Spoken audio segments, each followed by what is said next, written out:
¿Se ve mi diapositiva, hermanos? Ok, bien. Ok, estamos en el libro de Números. Y recuerde que el nombre en hebreo es Bemidbar o en el desierto. Así es el nombre, no existe, no, en la Biblia hebrea no vamos a encontrar números, sino el nombre de este libro es en el desierto. En el desierto. Y esa frase es un poquito interesante. Vamos a orar y comenzamos. Señor, te doy muchas gracias porque nos has permitido avanzar en la exposición de los libros del Antiguo Testamento. Gracias, Señor, por la atención de mis hermanos. Y como mencioné, Señor, yo entiendo mis limitantes como pastor y predicador, como maestro. Y Señor, la predicación no es solamente información. Yo entiendo que la predicación es la verdad y nuestro mejor intento por responder a tu palabra. Lo importante no es llenarnos la mente de información, sino responder a la verdad de quién tú eres y lo que tú haces. Y te pido que en esta mañana tú me ayudes con eso. Ayúdame entre balancear la información y, Señor, encontrar la aplicación. También ayúdame a no verme como una persona autoritaria, sino quiero mostrar, Señor, la manera en cómo tú nos estás mostrando en responder. Y, Señor, ayúdanos que tu palabra cubra las necesidades, nos exhorte conforme nuestra necesidad. Ayúdanos, Padre, por favor, te lo suplico en el nombre de Cristo. Amén. Bien, hermanos, déjenme comenzar con esto antes de leer la introducción en su hojita. Hay por lo menos 3 salmos que describen, hermanos, la infidelidad de Israel y la fidelidad de Dios en lo que se describe en el libro de Números. En Salmo 78, hermanos, el salmista va a empezar a describir la historia de Israel y llega, hermanos, al versículos 17 y 19 diciendo: pero aún volvieron a pecar contra él, rebelándose contra el Altísimo en el desierto, pues tentaron a Dios en su corazón pidiendo comida a su gusto y hablaron contra Dios diciendo: ¿podrá poner mesa en el desierto? Versículos 40 y 41 dice: ¿cuántas veces se rebelaron contra mí en el desierto? Contra él en el desierto. Lo enojaron en el yermo y volvían y tentaban a Dios y provocaban al Santo de Israel. Y hermanos, de nuevo, el salmista va a decir varias veces: el pueblo se rebeló y el pueblo tentó a Dios. Salmo 95 también recuerda una escena: no endurezcáis vuestro corazón como en Meriba, como en el día de Masa en el desierto, donde me tentaron vuestros padres, me probaron y vieron mis obras. 40 años estuve disgustado con la nación y dije: pueblo es que divaga en su corazón y no han conocido mis caminos. Por último, Salmo 106 dice: bien pronto olvidaron sus obras, no esperaron su consejo, se entregaron a un deseo desordenado en el desierto y tentaron a Dios en la soledad. Y Él les dio lo que pidieron, mas envió mortandad sobre ellos. Hermanos, algo que nos recuerda constantemente las escenas del libro de Números es la lucha de Israel, hermanos, con los ídolos. Hermanos, ahora uno podría decir, en otros pasajes del Antiguo Testamento va a describir también que el pueblo de Israel adoraba a otros ídolos, o a la más mínima provocación Israel se iba tras los ídolos. Hermanos, una de las cosas que va a enseñarnos el libro de Números y el propósito del desierto, acuérdense que el propósito del desierto era demostrarle a Israel que conociera su corazón. Hermanos, la necesidad, la aflicción, la incomodidad iba a mostrarle a Israel lo oscuro de su corazón. Hermanos, no sé si notó en estos versículos, pero las veces que los salmos hablan de los deseos de su corazón. Dice un deseo desordenado. Hermanos, habla de que les dio lo que quisieron, hermanos, el pueblo de Israel en el desierto va a tener una lucha, pero la mayor lucha no es contra Dios. La mayor lucha que va a tener el pueblo de Israel es con su propio corazón, con las cosas que desea, con las cosas que anhela. Hermanos, y esta es una característica de los ídolos. Ahora sí, déjenme leer la introducción. Estamos en su hojita. La segunda mitad del libro de Números describe su peregrinaje en el desierto por 40 años. Es increíble que estos capítulos resumen la vida del pueblo e incidentes particulares donde el pueblo murmura, se queja y se rebelan contra Dios, su plan y su liderazgo. La santidad de Dios establecida en Levítico claramente demostró que si Israel quiere que Dios more con él no puede ser igual, porque Dios es santo y Él ha establecido las guías prácticas y concretas para que su pueblo sea santo. Hermanos, el Dios de Israel ha demostrado que es el Dios más poderoso que existe. Solamente Él es Dios y no tiene un rival. Pero note aquí, el Dios de Israel no es un Dios que podamos convencer, doblegar o someter a nuestro criterio. Hermanos, una de las luchas constantes de Israel en el desierto que va a ilustrar el libro de Números es que Dios no está para servirnos. Dios no está para servirnos. Nosotros estamos para servirlo a Él. ¿Ok?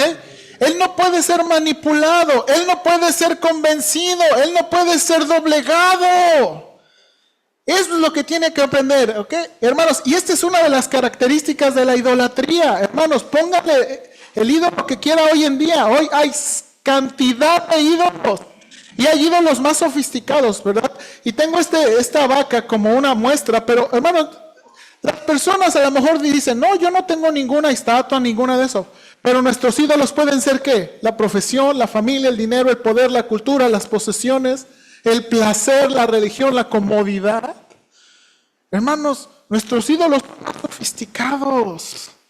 Y muchas veces, de nuevo, el deseo de nuestro corazón, es buscar el ídolo que me dé. Si el dinero me da lo que yo ocupo, voy a ir sobre el dinero. Si la fama me da lo que yo quiero, voy a ir sobre la fama. Y hermanos, nuestros ídolos, vamos a buscar en nuestros ídolos lo que nos da placer. El Dios de Israel es el verdadero Dios que espera fe, amor y sumisión. Eso es lo que Dios quiere demostrarles en el desierto. Recordemos, hermanos,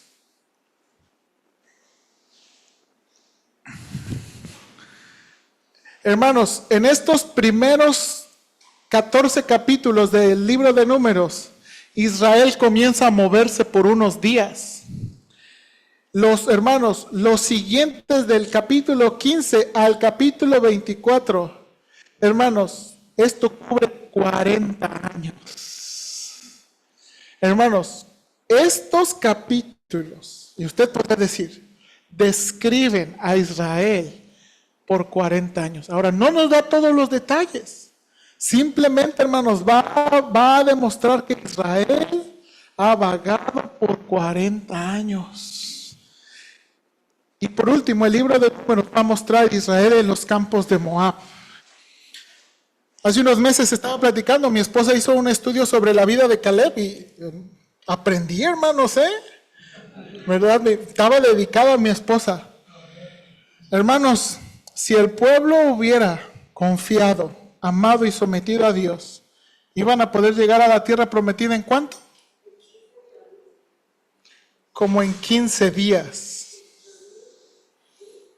Hermanos, era una distancia que se podía cubrir en 15 días aproximadamente. Y Dios los tuvo en el desierto por 40 años. ¿Por qué? Por causa de su corazón. De su corazón. Su corazón. Hermanos, el evento más trascendente en el libro de Números es el que vimos la semana pasada. Cuando Israel, hermanos, ve la tierra prometida, ve que la tierra prometida fluye leche y miel, y aún así dicen, no vamos a ir. Y lo que estaban diciendo, hermanos, es, Dios no puede. Él no puede. Y entonces, hermanos, comienza el capítulo 15 al 21 describiendo ese peregrinaje de Israel en el desierto. En el capítulo 15, hermanos, de una forma muy increíble, Dios, Yahweh, les recuerda el propósito de liberarlos de Egipto, que es comunión voluntaria y la manera de resolver el problema del pecado. Hermanos, después, ¿se acuerda la anterior escena? Dios los quiere destruir de nuevo, ¿se acuerda? Y qué bueno que Moisés no es el pastor, porque el pastor hubiera dicho, sí, ya, Señor, quémalos. Pero como Moisés, sí, Moisés apeló al Señor. Dios, tú que perdonas la maldad, tú que eres misericordioso, que eres compasivo.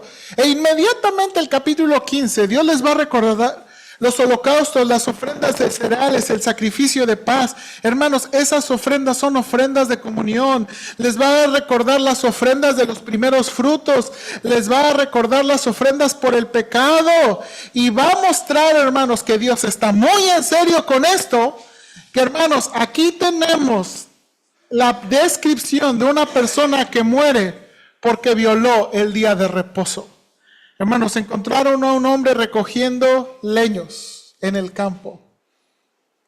Hermanos, ahora, quiero de nuevo que piensen en esos momentos. Acuérdense que el pueblo tenía que ejecutar juicio, no era de como, mira, no, el pueblo tenía que participar. ¿Se acuerda quiénes la apedreaban? Todo el pueblo. Todo el pueblo. Y entonces, en este capítulo, hermanos, encontramos algo que es la institución práctica para recordar las palabras de Yahweh. Mire lo que dice Números, por favor, versículos 37. Habla a los hijos de Israel y diles que se hagan franjas en los bordes de sus vestidos por sus generaciones y pongan en cada franja de los bordes un cordón de azul. Y os servirá de franja para que cuando lo veáis os acordéis de todos los mandamientos de Jehová para ponerlos por obra. Y no miréis en pos de vuestro corazón y vuestros ojos, en pos de los cuales os prostituyáis. Ahora, hermanos, me llama mucho la atención este versículo, porque Dios está instituyendo una manera práctica, una manera concreta. Miren, a sus vestidos, póngale un borde azul. Y cuando lo vean, van a recordar eso, van a recordar los mandamientos de Jehová. ¿Ok? Van a recordar los mandamientos de Jehová. Ahora, miren lo que está diciendo el versículo. Y no miréis, ahora miren lo que dice, en pos de vuestro corazón y de vuestros ojos, en pos de los cuales os prostituyáis. Hermanos, la adoración a los ídolos no surge por la admiración del ídolo, sino surge de nuestro propio corazón. Si aquel ídolo te ofrece lo que tú anhelas, vas a ir a ese ídolo y te vas a entregar a ese ídolo. Hermanos, la manera moderna de entender eso es que el ídolo que nos da placer, el ídolo que nos da dinero, el ídolo que sobre ese vamos a ir. Y esto quería ser una marca práctica. Mira, recuerda los mandatos de Dios. ¿Para qué? Para que no mires a tu corazón. No mires a tu corazón. No mires a tus anhelos. Porque, hermanos, esto es lo que también le va a demostrar Dios a Israel. Hermanos, muchos de nuestros anhelos son pecaminosos. Muchos.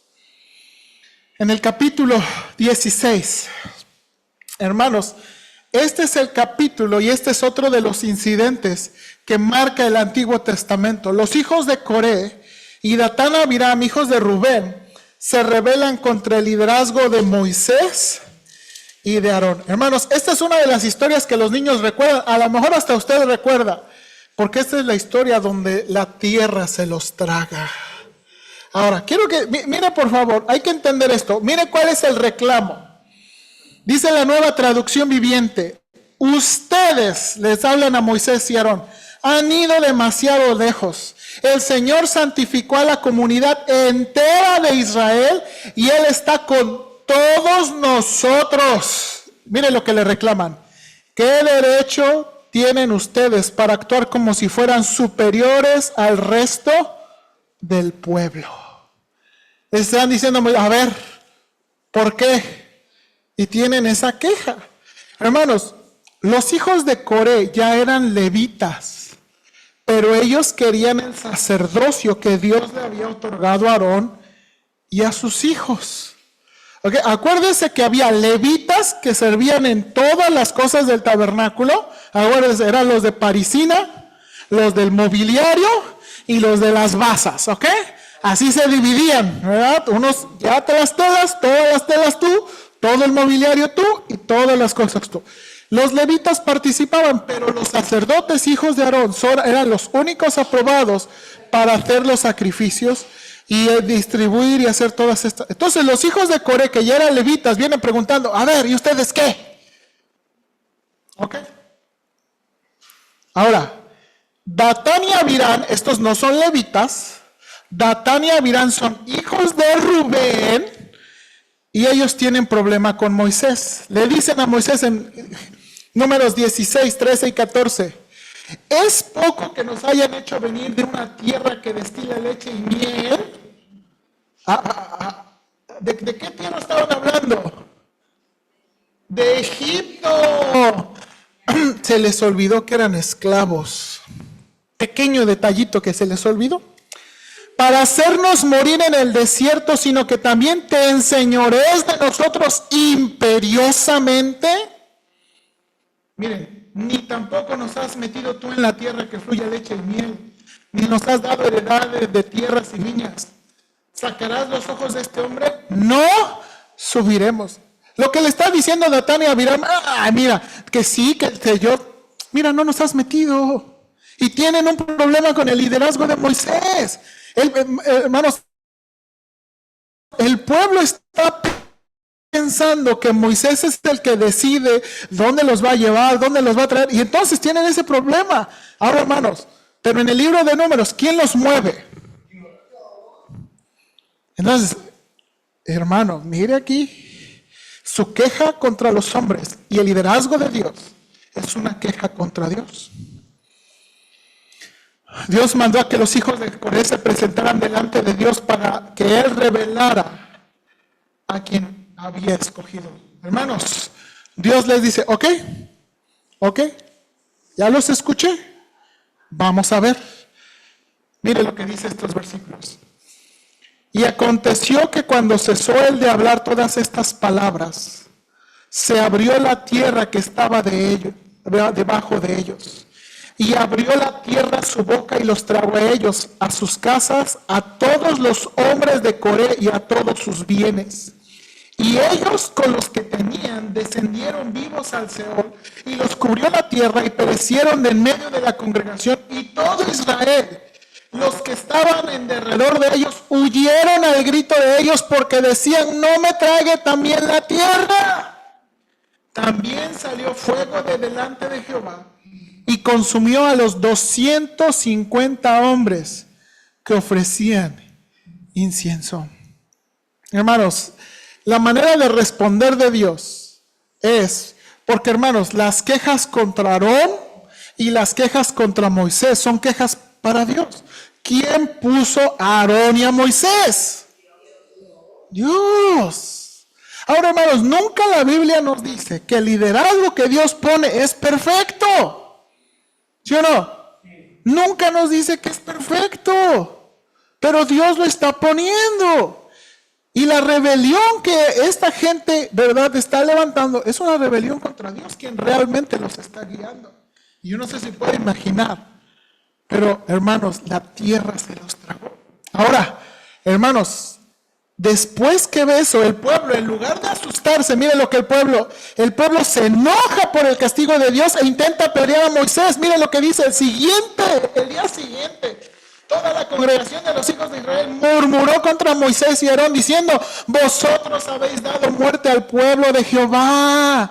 Y aconteció que cuando se juntó la congregación contra Moisés y Aarón, miraron hacia el tabernáculo de reunión y aquí la nube lo había cubierto y apareció la gloria de Jehová. Y adivine qué empezó a hacer, hermanos. Dios empezó a matar a las personas.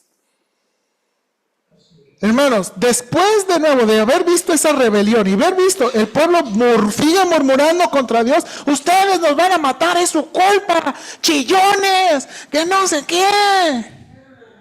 Ahora, hermanos, Yahweh castiga a la gente. Hermanos, murieron 14,700 personas por la rebelión. Pero Moisés y Aarón intercedieron para que Dios se detenga. Miren, la mitad del versículo dice, y dijo Moisés a Aarón, toma el incensario y pon fuego en el altar, y sobre él pon incienso, y ve pronto a la congregación y haz expiación por ellos, porque el furor ha salido de la presencia de Jehová, y la mortandad ha comenzado.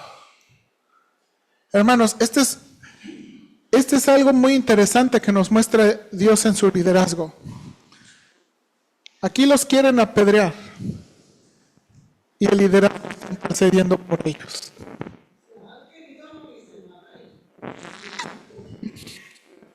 ¿Piensan como yo? No vamos a decir nada, que se los echa a todos. Moisés y Aarón.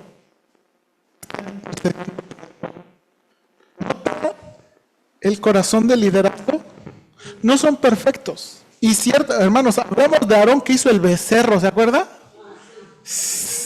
Tiene ese detallito en su currículum. Hermanos, ¿es el mismo Aarón? El que hizo el becerrito, el que dijo, pues yo lo eché, becerro. De nuevo, y tiene una mancha en su currículum, pero aquí está intercediendo por el pueblo, en lugar de dejar que Dios los destruya. Ahora, hermanos, tengo que decir algo, y de una vez voy a aprovecharlo. En las iglesias cristianas se utilizan estas escrituras para decir, cuidadito con el que hable contra el pastor, porque se lo va a tragar la tierra. Y les gusta. Ok. Ahora aquí, hermanos, ciertamente el pastor es parte del liderazgo de Dios, pero el pastor no es Moisés. El pastor no es Aarón, no hay un sacerdocio sobre el pastor, no hay un ungimiento sacerdotal sobre el pastor. Hay que tener cuidado de usar esto. Ahora, hay principios que aplican al liderazgo, sí, pero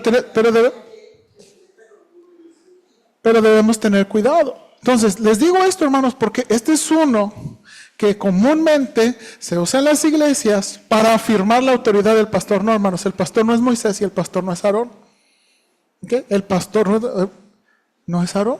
¿Okay? Entonces vamos a hacer taquitos de pastor. No, tiene que tratar como un hermano en Cristo, ¿no? Amén. ¿Verdad? Ahora, en el capítulo 17, hermanos, Yahweh confirma a través de hacer reverdecer una vara seca a la tribu que él ha escogido. Dios les manda al pueblo, ok, ¿quieren saber cuál es la nación, quieren saber cuál es la tribu que yo he escogido? Traigan varas secas. Dice Números 17, y aconteció que al día siguiente vino Moisés al tabernáculo del testimonio. He aquí que la vara de Aarón de la casa de Leví había reverdecido y echado flores y arrojado renuevos y producido almendras. Entonces sacó Moisés todas las varas de delante de Jehová a todos los hijos de Israel, y ellos lo vieron y tomaron cada uno su vara. Y Jehová dijo a Moisés, vuelve la vara de Aarón delante del testimonio para que se guarde por señal a los hijos rebeldes, y hará cesar sus quejas delante de mí para que no mueran. E hizo Moisés como le mandó Jehová, así lo hizo. Hermanos, en esta señal de Dios hacer reverdecer una vara, les está mostrando a quién él ha escogido para el sacerdocio. Hermanos, de nuevo, Dios está mostrando su liderazgo por organización, incluyendo los líderes que él ha establecido. Eso es lo que le quiere enseñar al pueblo.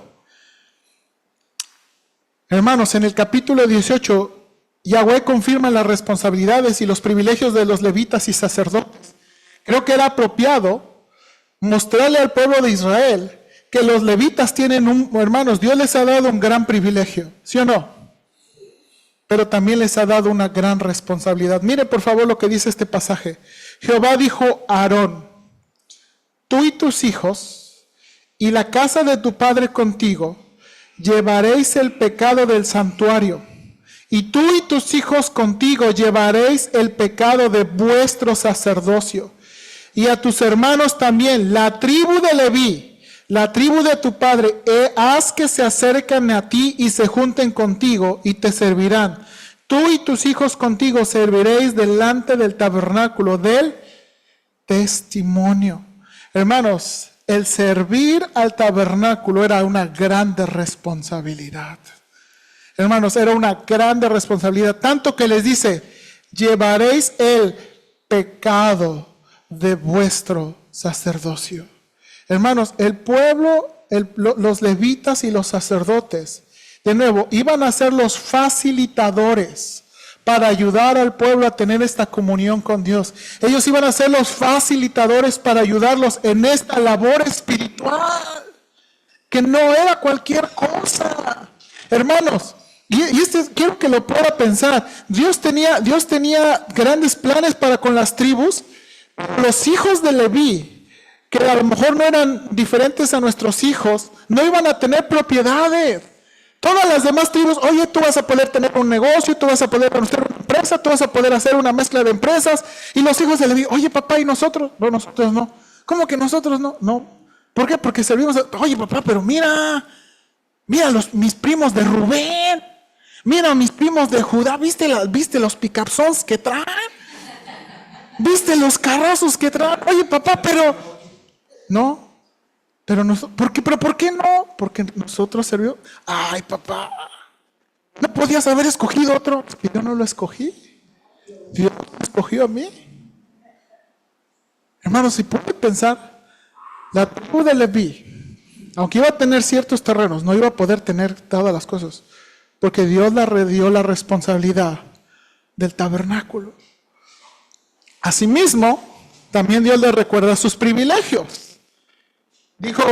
Dijo más Jehová a Aarón: he aquí yo te he dado también el cuidado de mis ofrendas. Todas las cosas consagradas de los hijos de Israel te he dado por razón de la unción, y a tus hijos por estatuto perpetuo.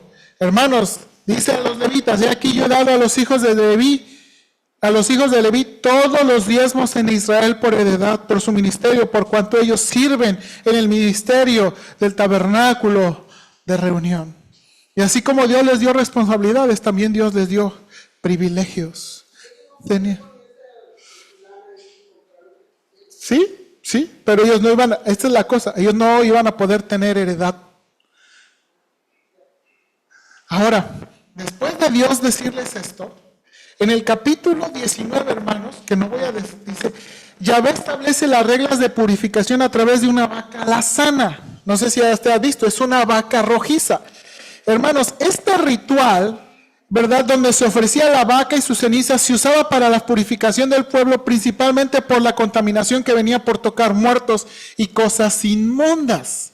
Hermanos, hace muchos años, ¿verdad?, los judíos estaban buscando o creando una vaca alazana para poder, hermanos, hacer el ritual de la purificación. Y hermanos, esa es una foto que encontré en internet. Yo no sé, ¿verdad? Pero si los judíos quieren restablecer todos los sacrificios y todos los rituales, necesitaban esa vaca también. En el capítulo, hermanos, 20, encontramos la quinta queja. El pueblo murmura por la falta de agua en el desierto. Hermanos, ahora, Dios le da instrucciones específicas a Moisés. Yo creo que usted recordará. Toma la vara y reúne a la congregación, tú, Aarón y tus hermanos, y mire las reglas. Habla a la peña a la vista de ellos, y ella dará su aguas, y le sacarás agua de la peña, y darás a beber a la congregación y a sus bestias. Ok, hermanos, en una historia previa, Dios le había dicho ¿qué? Pégale, ¿se acuerdan? En el libro de Éxodo, pégale. Y Dios, hermanos, en esta Dios da una instrucción muy específica. Háblale. háblale. Ahora, note aquí por favor, miren lo que hizo Moisés. Entonces alzó Moisés su mano y golpeó la peña con su vara 2 veces. Y salieron muchas aguas y bebió la congregación y sus bestias. Pero Dios le dijo a Moisés: por cuanto no creísteis en mí, para santificarme delante de los hijos de Israel, por tanto no meteréis esta congregación en la tierra que les he dado. Hermanos, esto es muy interesante, porque Dios también juzga el liderazgo. Dios les pedía, ¿o no? Okay.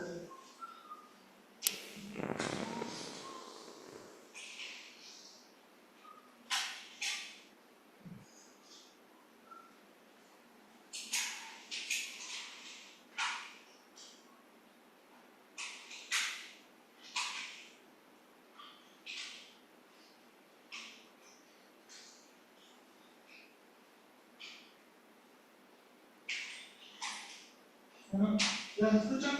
Sí. A ver, hermano Juan, si lo sube de tantito. Ok, hermanos, esto es de nuevo muy interesante. Yo le di instrucciones, háblale. ¿Qué hizo Moisés?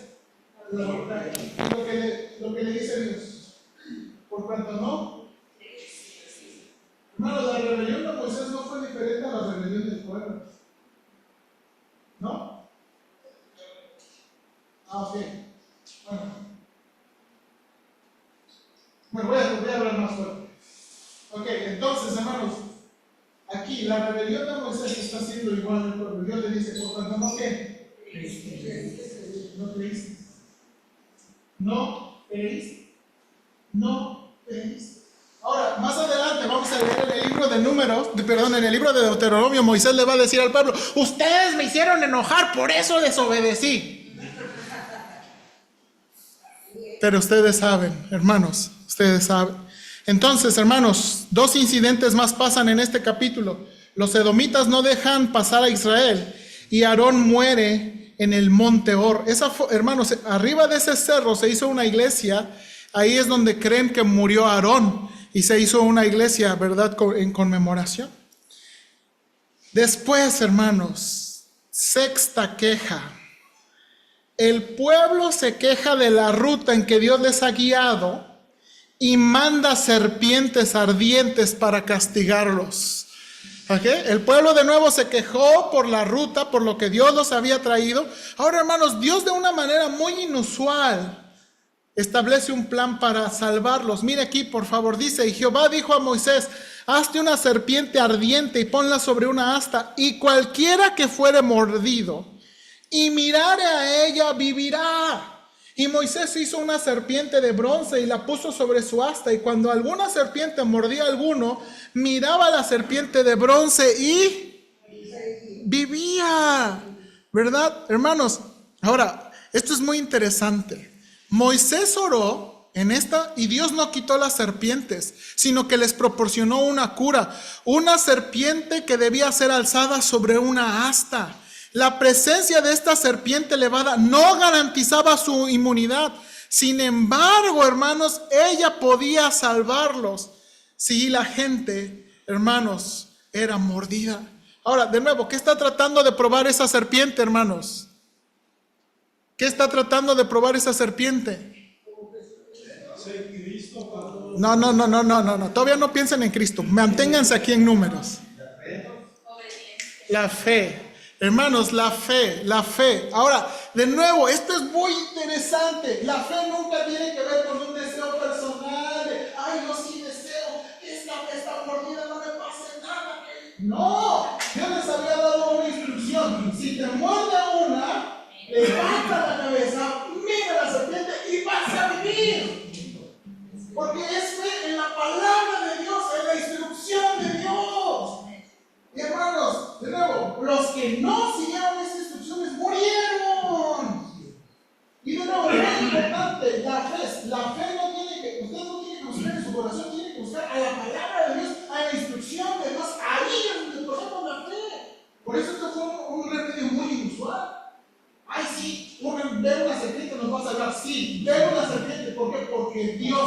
dijo.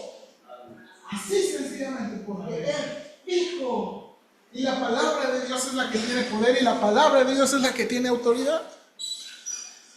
En el capítulo 21, hermanos, Israel obtiene sus primeras grandes victorias militares contra el rey de Og y el rey de Seón. Si vieran el mapita aquí, hermanos, Israel venía por la parte, ¿qué será? Oriente. Los amorreos, esta es la tierra de Seón, la tierra de Og. Hermanos, estos reyes, cuando usted lee esto en Números, uno parece pensar que los reyes eran reyes de unos puebluchos ahí chiquititos. Pero no, hermanos, Og y Seón, ellos eran reyes poderosos y eran reinos grandes. Hermanos, estas victorias militares hicieron que cuando llegamos al libro de Josué, ¿se acuerda? Rahab, la prostituta, le dice, no, nosotros hemos escuchado, nosotros, la gente, nosotros vimos lo que hicieron a estos dos pueblos y estamos aterrorizados, porque esta fue una batalla muy grande. Hermanos, en el capítulo 22 al 24, lo que tenemos es que Balac manda a llamar a Balaam para maldecir a Israel. Aquí hay una historia interesante para nosotros, hermanos. Los israelitas están en Moab. Quiero enseñar este mapa. Los israelitas están por acá abajo, Moab, y probablemente Balac, el rey de Moab, mandó a llamar a Balaam. Este parece ser un sacerdote o un brujo místico. Y probablemente, hermanos, vive por el río Éufrates en Petor. Más adelantito nos va a dar Deuteronomio. Entonces, mandó a llamarlo, hermanos. Algunos hacen el cálculo, unos 300 o 400 kilómetros. Ahora, ¿por qué lo mandó a llamar? Porque pensó, a Israel no le podemos vencer con los asuntos militares. Su Dios es muy poderoso, entonces tenemos que ¿qué? Ganarle con otro Dios más poderoso. Balaam. Mándense a traer a Balaam, porque el que maldiga a Balaam, ese va. Porque esa es la única manera de ganar a Israel. Su Dios es muy poderoso. Su Dios es muy poderoso.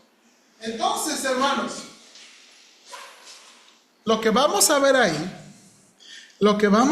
esta es la historia, hermanos, donde este profeta le dice a Balac, ok, no voy a ir, Dios no me deja ir. Y después le mandan gente más billetuda y más regalos. Y dice Balac, déjame preguntarle otra vez. Oye, Señor, que dicen que voy, ¿cómo ves? Y Dios le dice, ve. Hermanos, aquí es donde tenemos esta famosa escena de la Biblia. Entonces Jehová abrió la boca al asna, la cual dijo a Balaam, ¿qué te he hecho que me has azotado estas 3 veces? Y Balaam respondió al asna, ¿por qué te has burlado de mí? Ojalá tuviera una espada en mi mano que ahora te mataría. Y el asna dijo a Balaam, ¿no soy yo tu asna? Sobre mí has cabalgado desde que tú me tienes hasta este día. ¿He acostumbrado a hacerlo así contigo? Y él respondió, no. Hermanos, esta es la historia donde Dios milagrosamente hace que una burra, una asna, hable con Balaam. Hable con Balaam. Hermanos, de ahí en adelante, ahora, ¿por qué le digo que este hombre es importante? Este hombre, cuando lo vemos en el Nuevo Testamento, voy a saltarme unos versículos. Miren lo que dice la Biblia de este hombre, segunda de Pedro. Se apartaron del buen camino y siguieron los pasos de Balaam, hijo de Beor, a quien le encantaba ganar dinero haciendo el mal. Pero Balaam fue detenido de su locura cuando su burra lo reprendió con voz humana. Dice Judas 11, ¿qué aflicción les espera? Hablando de los falsos maestros. Pues siguieron los pasos de Caín, quien mató a su hermano. Al igual que Balaam, note aquí, engaña a la gente por dinero. Y como Coré perecen en su propia rebelión. Hermanos, dice Apocalipsis 2:14, pero tengo unas pocas cosas contra ti, que tienes ahí a los que retienen la doctrina de Balaam, que enseña a Balac a poner tropiezo ante los hijos de Israel, a comer las cosas sacrificadas a los ídolos y a cometer fornicación. Hermanos, Balaam es un ejemplo de aquellos profetas que por dinero hacen cualquier cosa.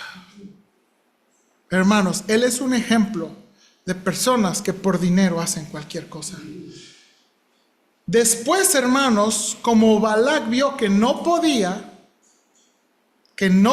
maldecir a Israel, entonces tuvieron un plan y fue casar a los hijos de Israel con mujeres extranjeras. Mire lo que dice aquí. Moraba Israel en Sittim y él y su pueblo empezó a fornicar con las hijas de Moab, las cuales invitaban al pueblo a los sacrificios de sus dioses. Y el pueblo comió y se inclinó a sus dioses. Así acudió el pueblo a Baal-peor y el furor de Jehová se encendió contra Israel. Hermanos, no sé si puede notar otra vez, a la más mínima tentación, el pueblo de Israel deja a Dios. Hermanos, le ofrecen algo al pueblo de Israel y el pueblo de Israel deja a Dios. Y por eso, hermanos, en la Biblia, la figura del adulterio o la fornicación es la figura que describe esa infidelidad. A la más mínima seducción de cualquier otra que sea cosa que sea Dios, ahí va el pueblo de Israel. Ahora, lo que pasó aquí, hermanos, es los hombres, al participar, hermanos, con casarse con las hijas, muchos de los sacrificios de las moabitas, hermanos, también eran participaciones en orgías religiosas. La religión de Moab, hermanos, era muy seductora. ¿Por qué? Porque invitaba al desenfreno, lo que le gustaba al pueblo de Israel. Ahora, hermanos, mire el veredicto de Dios. Jehová dijo a Moisés, toma todos los príncipes del pueblo, mire, y ahórcalos ante Jehová delante del sol. Y el ardor de la ira de Jehová se apartará de Israel. Entonces Moisés dijo a los jueces de Israel, matad a cada uno a aquellos de los vuestros que se han juntado con Baal-peor. Ahora, hermanos, uno podría pensar, cuando uno lee estas historias de la Biblia, uno dice, Señor, qué exagerado. ¿Qué pasó, Señor? ¿No tienes amor y paz y todas las cosas buenas? ¿Cómo que ahórcalos? ¿Cómo que mátalos? Hermano, ahora esta es la cosa. ¿No les había dicho muchas veces Dios? ¿No les había dado muchas instrucciones Dios? Dios les había dicho muchas veces que no lo hicieran. Ahora, ¿se acuerdan Levítico? Que había una regla que decía que si el pueblo se hacía de la vista gorda. ¿Se acuerdan que leímos ese versículo en esa traducción chistosa? Si el pueblo se hace de la, pues ¿qué creen? Que el pueblo se hizo de la vista gorda. Y entonces, dice la historia que entró un hombre con una mujer moabita. A ojos de todo el pueblo, ya le había contado esta historia, a los dos pasajeros. Dice que los vieron todos, hermanos. Ahora, esta historia es muy interesante, ¿por qué? Porque se ve que el pueblo no hizo nada. Dios le dijo, ahórcalos, Moisés, mátalos del pueblo. Y entonces entran estos, probablemente presumiendo, y se levanta un hombre. Mire lo que dice la Biblia. Y lo vio Finés, hijo de Eleazar, hijo del sacerdote Aarón, y se levantó de en medio de la congregación y tomó una lanza en sus manos y fue tras el varón de Israel a la tienda. y los alació a ambos, al varón de Israel y a la mujer por su vientre. Y cesó la mortandad de los hijos de Israel. Y murieron de aquella mortandad, hermanos, 24,000. Hermanos, ¿se acuerda que le dije? Si el pueblo no hacía nada, si el pueblo se negaba, no, Señor, esas son medidas muy exageradas. No, que lo haga otro si quieres. Ok. Dios ya había matado 24,000 personas. 24,000 personas.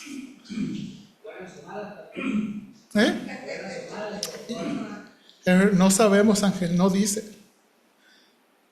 Lo que podemos pensar, hermanos, es que la desobediencia es costosa.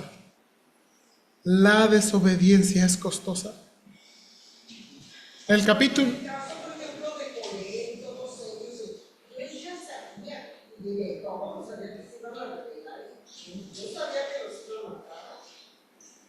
¿Sí?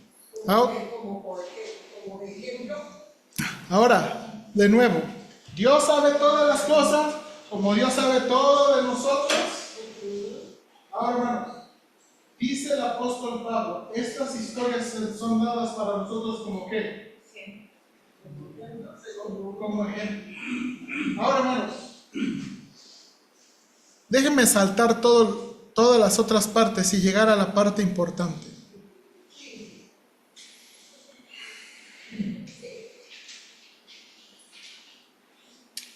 Las conexiones con el Antiguo y el Nuevo Testamento.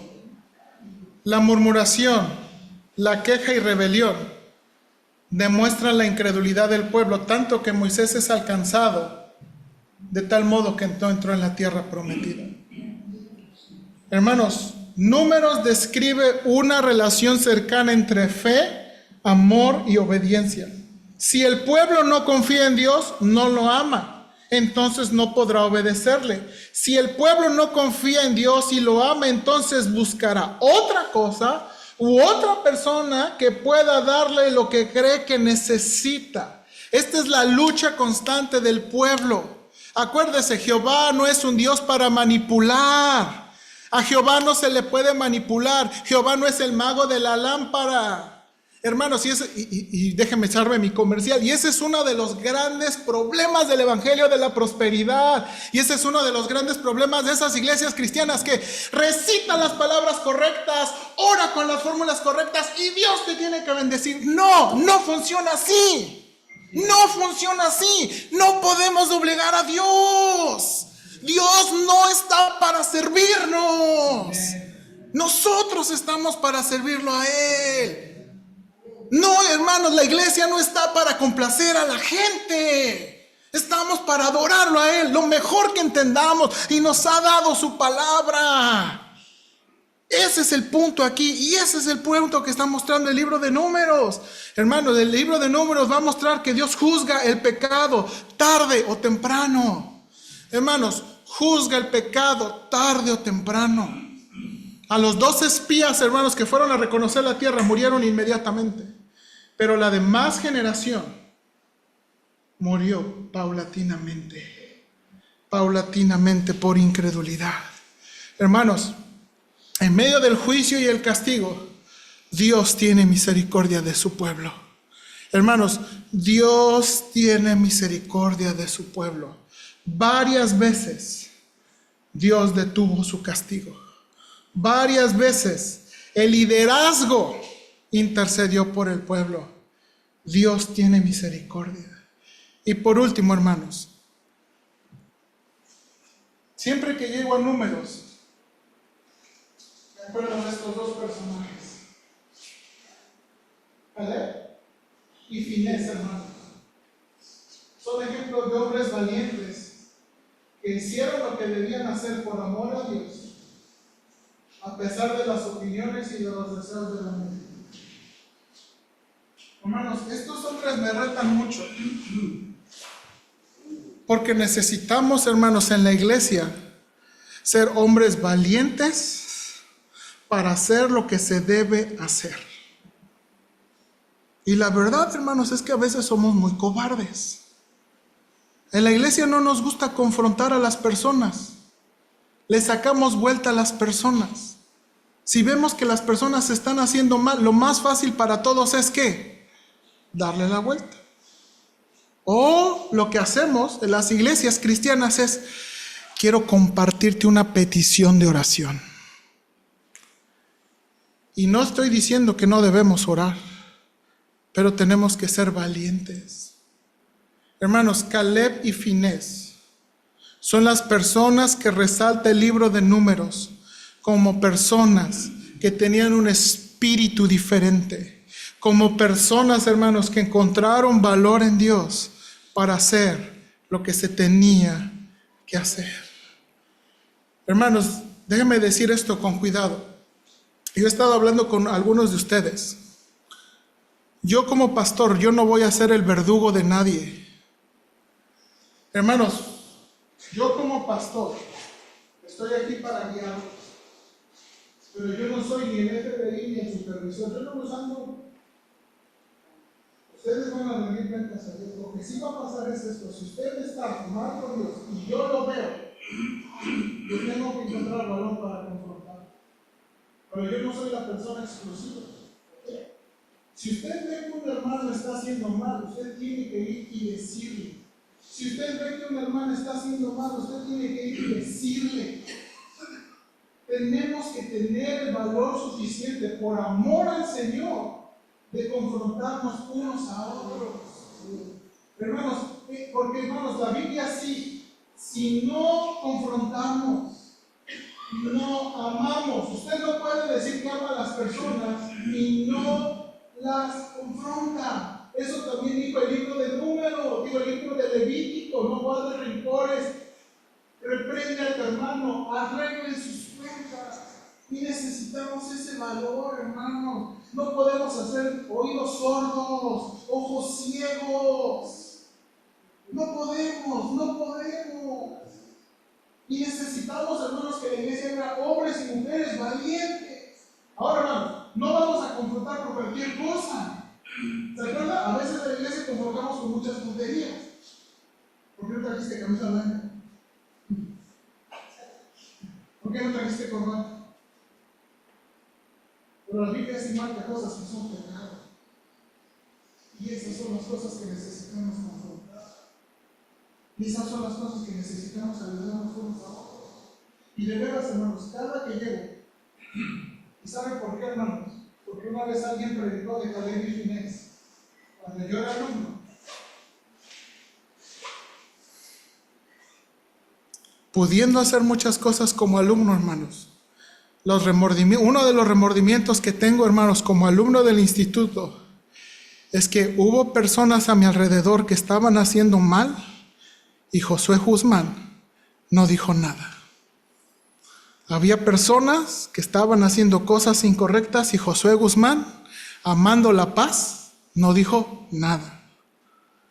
Y quiero decirle con todo el corazón que son las experiencias más amargas que yo tengo como alumno de instituto.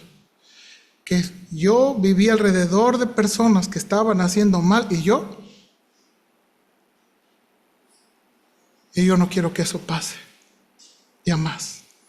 Y necesitamos ser valientes. Y necesitamos amar al Señor. Vamos a orar, hermanos. Señor, ayúdanos, por favor. Y danos gracia. Ayúdanos, por favor.